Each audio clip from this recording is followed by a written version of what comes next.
It's been pretty crazy. Tanev gone, Markstrom gone, Stecher gone, Toffoli maybe gone. Let's get into it. First off, Chris Tanev to Calgary for only 4 years.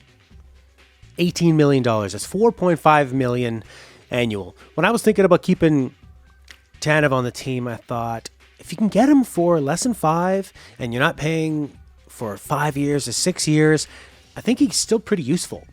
Having a guy like that on your second pairing or top pairing, you know, in your sort of like top 4, top 3 defenseman for, if like, now imagine if he would have taken a discount with the Canucks and it would only be, say, like $4 million over 4 years.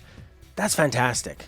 I mean, obviously he had to consider more money to go to Calgary, I would assume, but it sounds like a lot of these free agents in Vancouver were not getting any love at all from the Canucks. It sounded like Benning and the Canucks were in on some pieces like Oliver, Ekman-Larsson, some other defensive pieces, and basically just kind of ignored Tanev. I think Tanev's camp said that it was clear they were going to have to go elsewhere in the weeks leading up to free agency. So they looked like they were looking to stay. And with how slow this UFA season has taken off, especially with the flat cap, the uncertainty, COVID, this is an off-season like no other, and we were seeing, other than Markstrom, a lot of players being signed for very low deals. It wasn't your usual free agency where teams bust out and they're signing big money, big long years, jumping over themselves to land the biggest fish. Right now, it seems like all the teams, all the GMs are sitting back, and I think what they're trying to do is almost create sort of an era of panic for the players, where you're seeing a lot of players that are probably going to be taking 1 year, 2 year deals, trying to just prove themselves, trying to stay in the league. I would have liked to see Tanev for 4 years at $4 million. If that wasn't enough, then I guess he's got to go. You love what Tanev does. He made so many great plays in this playoffs. He's not what he used to be, and he's probably going to keep declining. He has a pretty big history with injuries. We've all seen that.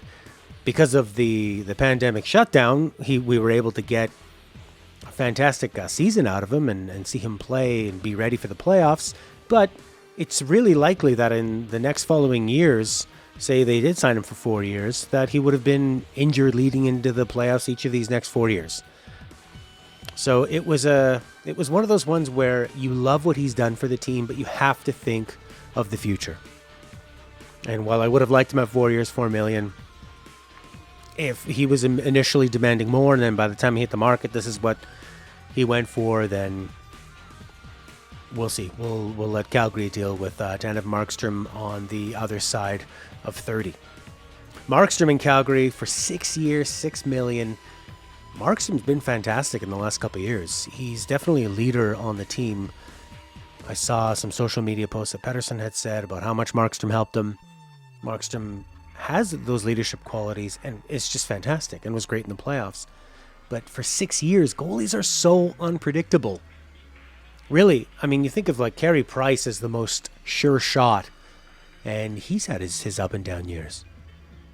I mean, goalies can be a hero 1 year, and they can be just chucked into the trash the next. And I think that Markstrom, I think there's a pretty good chance he's going to be a really solid 2 spectacular goalie in the next probably 3-4 years. The last couple of years are probably going to be pretty tough to deal with, and you aren't going to want to have a $6 million goalie if he takes it into the tank. I don't think he was going to. But again, that's another one where, man, would he have stayed in Vancouver for, say, $5 million over 6 years or $6 million over 5 years? That would have been pretty nice, because then what you could have done is trade Demko, because the problem is you can't keep Markstrom and Demko. One of them is going to have to be exposed to Seattle, and it appears there are reports that Benning and co. at the Canucks were not going to give Markstrom the no movement clause because they wanted to be able to expose him. So I mean, that's not going to work. You're paying this guy. This guy commanded big number 1 franchise level goalie money and got it out of Calgary. He's not going to take a no movement clause and not have certainty in his contract. He's going to have to be the one that has the final say on where he's going. after he signs. So it would have been the ballsier move if they would have signed him and then traded Demko and see what they could have got. Could you imagine if they would have traded Demko and Besser for defensemen, or maybe another forward to replace Besser at a cheaper level, and then stuck with Markstrom, who you know is going to be fine? Instead, they're sticking with Demko. Demko has had his ups and his downs. He's young. He was lights out legendary against Vegas in those last 3 games, but Vegas also made Dallas's goalie look lights out amazing after that. So maybe the problem is actually with Vegas. I don't know. I'd like to think that Demko is going to be the guy that can step up, and in the meantime, they've got Holtby for only 2 years at low money, and they put as much money as possible in that second year. So you know that they're planning to have him be exposed, obviously, to Seattle, and maybe Seattle will take him. There's a lot of goalies out there, so we'll see what happens. I'm sure Fleury, he might be on the move again too. I don't know what his contract is like, but obviously Vegas is very, very happy with Robin Lehner, and so we could see Fleury on the move, and if he doesn't go on the move, maybe it'll be Holtby. But Holtby seems like a pretty good stopgap. Seems like it's kind of the most you'd want to spend for that kind of role. What did they give him, like $4 million, $3.7 million, or something like that? Expecting him to be gone, but because you would obviously like Demko to step up and take over. And I think Demko has the personality for it. He seems to be one of those guys that the bigger the stakes, the bigger the game, the better he's going to play, the more that he's going to get up for it. Stecher is gone.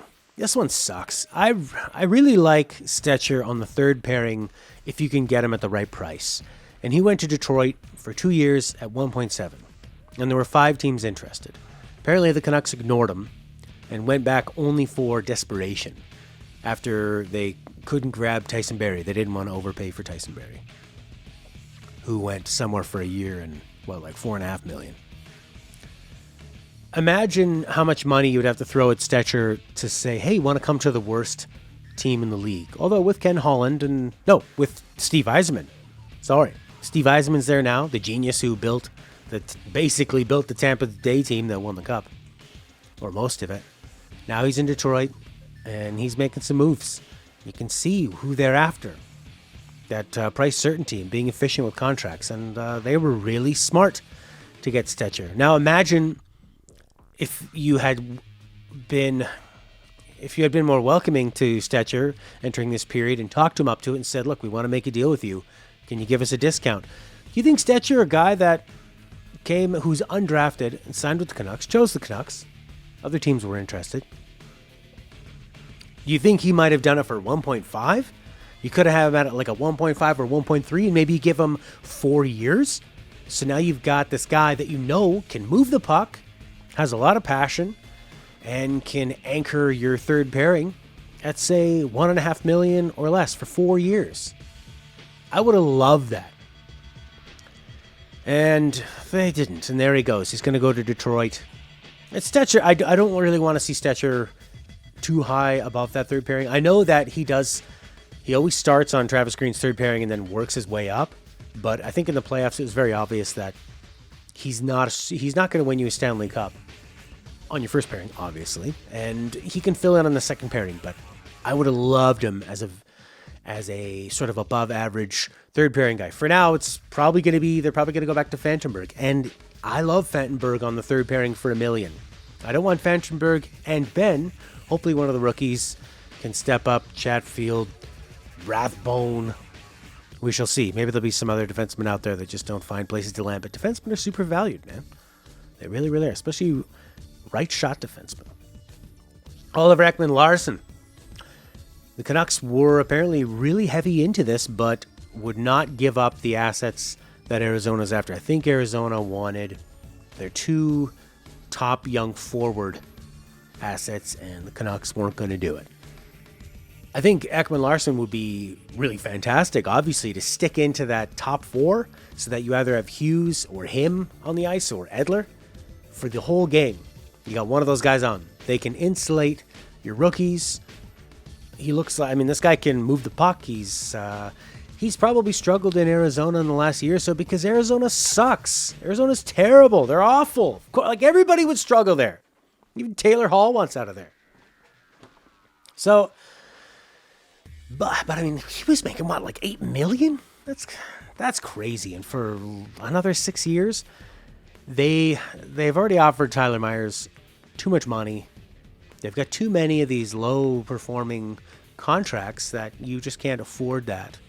And it's too bad because he could have been nice, but I'm glad that Benning has been more reserved. It seemed like, in the last couple of years, he's had an idea and then he just goes for it. We have to overpay to get Beagle and Sutter and Roussel and Schaller. You're like competing against other teams to sign these bottom six guys that end up being terrible contracts, terribly inefficient, the way that they're playing. And now it seems like he's learned from that to be a little more reserved. We still remains to be seen how this free agency period is going to shake out. In years past, free agency, everything big is done in the first few hours. Now, I mean, we could get to a point where there's a lot of players that are going, oh my God, just give me a contract, give me a year, give me 2 years. Let's get through this. I need to make between $1 and $5 million for my family, and just give me a place to play. So, but defensemen are valuable. So, Ekman Larson will not be with the Canucks. Tyler Toffoli also seems to be mostly ignored as the Canucks are working desperately to shore up their defense. Seems like Toffoli, I mean, he's got some clout. He's won a cup. He's not really your sort of modern player. But he's useful, and I think he's very useful in the Canucks. But you don't really want to give him more than, say, $4 million. In other years, I think that guy would have hit free agency and probably knocked in probably a minimum $5 million for like 5 or 6 years. If he was in like that Milan Lucic, Louis Eriksson year, oh man, he would have been a 6/6 guy for sure. But he is not. He'll probably go somewhere for like $4 million or less. That'd be nice. Like if you could get him on a 4 years, $4 million, that'd be great. I think he's got good leadership, and I think that he works well with Pettersson. He's a great guy to have in the top six. He's great in the power play. But I don't think anything. I mean, even once you creep up to like a 4.5 million, these guys just decline. He's not that fast to begin with, and he's never really been a big scorer. He's an intangibles guy, and I like that. I like having the intangibles of him and Miller. But we'll see what happens. It really seems like he's going to be on his way out. Tyler Mott, man. I like that they signed him 2 years at, say, like $1.5 million or $1 million. I would have loved to tell this guy, we'll give you 5 years. Stay here. We love you. $1.5 million over 5 years. I think that this guy could be the next Burrows. He can score. He's super fast. I'd love to see him play up and down the lineup. He can kill penalties. He's so smart. Look at how often they highlighted him on the intermission on the Stanley Cup playoff games. Bieksa's a bit of a homer towards the Canucks, but he was right. He was proven right in what he was saying, and I think that Mott might have a breakout year in the next couple of years, and you're not going to get him for this price again. And I just would have loved to see him locked down. I think that they really could have got some great value out of him for 5 years. He probably would have taken it. I mean, the guy was undrafted. He's undersized. Maybe he was drafted. Yeah, I think he was drafted by the Blackhawks really late, and then they let him go. So he's been through those lows of wondering, am I ever going to get a chance to play again in this league? And I think he would have snapped on it, after the feel goodness of the end of the playoffs. And yeah, I think that might come back to get him. That would have been a really nice signing. I mean, if you like him at 2 years, why not, go 4 or 5? I just really doubt that he's thinking he's going to have that breakout year maybe, and that he's going to bank on it. So who knows? I can't speak for him. Virtanen filed for arbitration. God, I would like to see Virtanen get some more time with Pettersson and for them to trade him. Virtanen is that guy that's just going to tantalize GMs constantly, and you cannot teach hockey sense. It doesn't work. It's an instinct. It's a way of seeing the game. It's a consistency thing. He's one of those guys that you could end up overpaying. Like I think they've overpaid Brock Besser, where Brock Besser has that talent, but he saw him in the playoffs. He could not make it happen in a top six when the other team's defense is keying on him. He was not able to make it happen, and the effort was there. He has the skill, but just like putting it together, Besser and Virtanen, I would like to see both of them off the team. If you can get anything for Virtanen, that'd be fantastic. But I don't want to see them stuck paying a big contract and having him suck them down. Those guys, you want to pay your big money for your great players. You want to play low money for your low players. But it's those guys in the middle, those like 3 to 5 million, where you need to be really, really careful. And you need to make sure that they're offering you an efficient amount for what they offer as depth scores. And that's where the big teams are really smart. And that's why we're seeing Tampa just desperately trying to get rid of Tyler Johnson. He's a useful guy. I think he can play all 3 forward positions. He's like another TJ Miller or JT Miller even. But it's $5 million, and nobody wants to pay $5 million right now. Does that mean that Tampa's going to be even more vulnerable to somebody offer sheeting Saranac? Do we ever see offer sheets? No. Could this be the time they do it? Be nice if the Canucks could grab Saranac from Tampa. Maybe trade them like a second-round pick or something. Whatever they would have given up for the offer sheet anyways, if the offer sheet had a certain amount, like 4.5, I think, or below 4.5. That would be nice. And just trade them the draft pick and try to, I don't know. It seems like if you do an offer sheet, you go to GM jail, nobody wants to deal with you again. And if Tampa didn't want to deal with the Canucks, then they wouldn't have been able to get old JT. So that's what we're seeing so far. It's been quite a tumultuous time. I think that I like how Benning has been not jumping in and overpaying people, especially early, because this is going to be a very protracted free agency period. And I think that there's going to be a lot of guys you can scoop up from the bargain bin in about a month. And I like that he didn't overpay in the trade for Oliver Ekman-Larsson, but I would say the misses are not keeping Stecher for less than what he went to Detroit for, and not extending Mott, and not finding a way to trade Virtanen somehow. But we shall see how this goes. Tell me what you think. Bye for now.